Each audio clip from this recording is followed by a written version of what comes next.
பொங்கல் என்பது தமிழர்களின் முக்கியமான திருவிழாக்களில் ஒன்றாகும். இது நன்றி தெரிவிக்கும் விழாவாகவும் தை மாதத்தின் முதல் நாளில் தை திருநாள் சிறப்பாக கொண்டாடப்படுவதால் ஒரு பருவமாற்ற பண்டிகையாகவும் கருதப்படுகிறது. பொங்கல் விழாவை விவசாயத்தின் முக்கியத்துவத்தையும் பருவமழையின் பயனையும் கௌரவிக்கவே கொண்டாடுகிறார்கள்.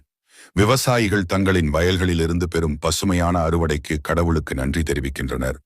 பொங்கல் பண்டிகை 4 நாட்களாக கொண்டாடப்படுகிறது. 1. போகி, வீடு சுத்தம் செய்து பழையதை எரித்து புதிய வாழ்க்கையை வரவேற்கும் நாள். 2. தை பொங்கல், சூரியனுக்கு நன்றி தெரிவித்து பாலை நெய் சேர்த்து பொங்கல் வேக வைத்து கொண்டாடப்படும் முக்கிய நாள். மாட்டுப் பொங்கல், மாடுகளுக்கு நன்றி தெரிவிக்க கடவுள் போல அலங்கரித்து கொண்டாடப்படும் நாள். 4. காணும் பொங்கல், உறவினர்கள் மற்றும் நண்பர்களை சந்தித்து மகிழ்விக்கும் நாள். இந்த பண்டிகை சமூக ஒற்றுமையையும் சந்தோஷத்தையும் நன்றி உணர்வையும் தழுவியதாய் கொண்டாடப்படுகிறது. இது போன்ற பயனுள்ள தகவல்களை தெரிந்து கொள்ள நமது சேனலை மறக்காமல் சப்ஸ்கிரைப் செய்யவும். இந்த தகவல்களை உங்கள் நண்பர்களுக்கு பகிரவும்.